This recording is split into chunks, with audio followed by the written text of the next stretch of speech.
All right, we're back. Thank you to our wonderful speakers. These were really interesting talks on around how to bring RTC to Metaverse and how to build the cross-platform library. It was very insightful to hear from our speakers. We are now going to move on to yet another cool Q&A.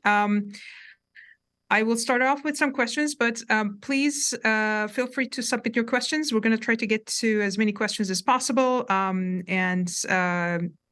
If you want a particular speaker to answer the question, you can just direct them to the speaker with the name. We're going to start with some questions about RSys first. Hani, the first question is for you. So clearly this was a very involved and complicated project. Now, looking back at the initial RSys design and having had the chance to learn from the prod experiments and rollouts, what would you have done as the lead on this differently in the architecture? Yeah, sure. So, yeah, definitely we talked about, like, for example, core features, which was very useful at the beginning to package things to make it easier for new consumers to onboard easily and get all the basic needs like camera, audio, and all that. However, later on, we found out that new scenarios coming up that don't need some of these core features, especially in the metaverse. You don't need the camera and things like that. So making really the core feature more modular to follow the rest of the non-core features is really preferred. And actually, right now, we are going that route, and we are redesigning core features to be that way. Another things we also learned from, we probably over-optimized for binary size. Like, for example, not choosing a synchrony library at the beginning, which leads to some racing condition earlier. So later on, we picked Unifex as a synchronous library that actually helped us. In addition, some of the core features were written in C. Later, we converted some of them to C++ based on needs. So those are the things I remember that I would have done differently. Yeah, that's it. Great. Next question is for Ishan. Ishan, are there any plans to open source RSys library? Yeah, that is a great question. So one of the things that we had in the vision for RSys initially was to make it so generic that it can scale to use cases even outside of Meta. So while it is technically possible to open source RSys, right now I feel we are in a very nascent stage of unlocking the full potential of this library. And we are just starting to enable it for really challenging use cases within metaverse and end-to-end encryption and things like that. So currently, we are little focused on helping light up these new use cases and support our first-party partners better. But the future is very exciting for RSys, and that is a possibility that is definitely back of our mind. Cool. Okay, my next question is going to be for Raman. Raman, how do you see WebRTC evolving to support the newer use cases you briefly touched upon in your talk? Thanks, Denise. Great question. I think we've just scratched the surface of what WebRTC or real-time communication can do for the world. Right from having multiple video channels going out, to having lot less of packages of SDP. I think the WebRTC, we need to take the WebRTC to next level, going towards a call which never ends, going towards a call which never rings, are a few of the things that we need to solve for. I think one of the biggest things we need to solve for is end-to-end encryption while server-side processing. So if we do need to do some server-side processing, how do we enable that while we are still end-to-end encrypted? So the possibilities are humongous. We do have a lot of things that we are working towards and we need to solve for. Thanks. All right. Shreyas, next question is for you. Our audience is wondering, is the same network channel is being used for communicating world state, avatars, video, audio within each session? Yeah, that's a good question. So the most important part here is we don't want head offline blocking. So traditionally, audio is the most important form of communication, and that's what users perceive. Like if the quality is down, they like perceive it very quickly. So we do have a sense of priority that audio has a dedicated channel, and that has to be lowest latency, highest priority. Then it really comes down to what you prioritize next. And for a given experience, that might either be video or avatars.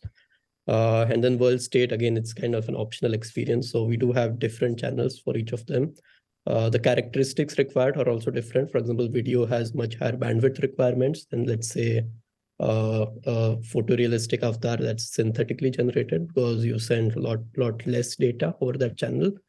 But maybe the latency expected is lower for an avatar. So based on these trade-offs, we do use different channels. Okay. Hani, so what metrics did you use for evaluating RSIS, and how does that work across multiple teams? Yeah, that's a great question. Yeah, we have basic top-line metrics that we track across all teams, including like talk time, connected rate, latencies, performance metrics that has to do with internals to the execution of the code. All these metrics we track across pretty much all applications. We have dashboards and all that that we keep track for them on daily basis.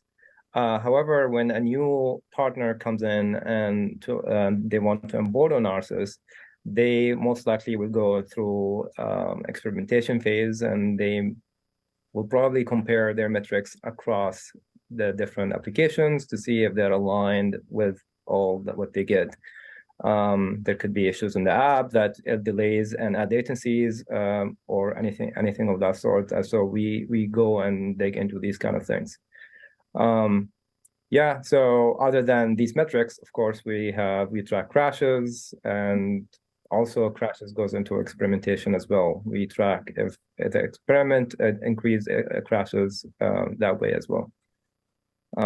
So yeah, there's definitely so many metrics we track internally with WebRTC and media and so many things. But so this is just touching the surface of what you track. Great. Shreyas, how can we ensure users' privacy is maintained throughout the call session? What kind of privacy considerations are you keeping in mind? Yeah, good. I know this is top of mind for good question. And users. yeah, definitely top of mind for like all of Meta as well. So if you think about privacy, like we really need to take a holistic view of it and think about both angles, like what product decisions we can make and what technical decisions we can make. For example, there's always going to be this inherent trade-off between like how do you support larger worlds where you need to do some sort of server-side processing where you can't guarantee privacy because the server needs to read this data, right? So, but like luckily the case there is that in these large world experiences like concerts, people also tend to have implicitly less expectations that their communications are going to be private. So it's important to explicitly also give an indicator to users in these experiences that, hey, this experience is a private experience versus this is not. So that's like more of a product distinction that we should make and use our like UI and UX to really make it explicit. On the technical side, if you focus on the private communications between like friends and family, even simple things that today, like we have raise hands on calls, right? And that needs to maintain some kind of ordering of these hands. So for that, if we truly want to make it end-to-end encrypted, then we need some sort of global ordering primitive that happens in a client-only fashion, where only the clients without the server being involved can make the decision of a global order. And that's like a client-driven distributed systems problem that is very hard. And we are working like as hard as it takes to like solve these issues. So a lot of thought is going into it from both technical and product perspective. My next question is going to be for Ishan. So Ishan, obviously, ARSYS was a multi-year project, and it did involve a lot of different partner teams, which were in different stages in their product development cycle.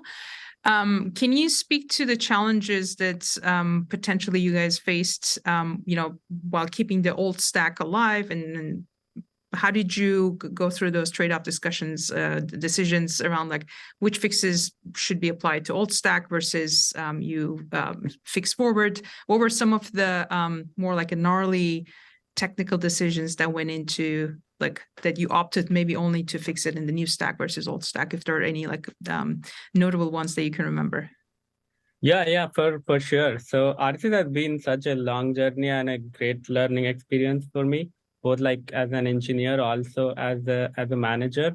One of the biggest challenges was to organizationally align everyone and keep everyone focused on shipping ARSYS and making progress on it. And we got a lot of support from leadership in this aspect, who gave us like a very clear messaging of optimizing for quality.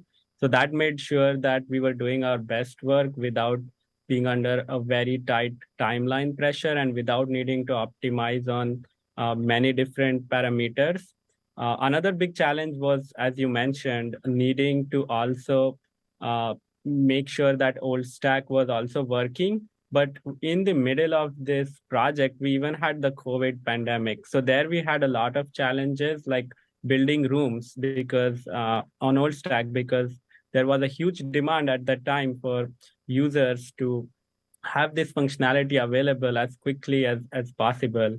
And it was always like a tricky balance to strike between some features that we needed to get out quickly on old stack, but also we wanted to make sure that we were making progress on ARSYS and that we were doing it in a high quality way. I think the biggest thing that helped us was like the amazing team of engineers, designers, data science, managers, and all of the XFN people who believed in the vision for ARSYS and stuck with us throughout to make this project a success.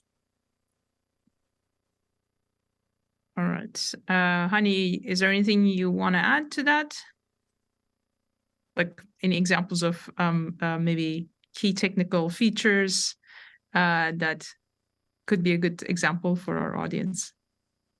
Yeah, it's the most important thing is basically the need. There was basically a need for sharing code across different applications, and that's really helped us in the decision moving forward with managers and everybody agreeing that we need to do this project. And it's basically the need drove us to build ARSYS from the beginning, which was way better than the old library, which was only implemented to be used on a specific application. So then all the engineers basically were driven toward that goal to finish it. And that was actually basically how we everybody was together in building ARSYS. Okay. Just going to check if we have any other questions coming in. It doesn't look like it. Well, I want to thank again to our audience for submitting questions for a very lively conversation, and our speakers for these wonderful answers to the questions and for the talks. We are now going to move on to the closing remarks. So stay tuned, and thank you for watching the Q&A.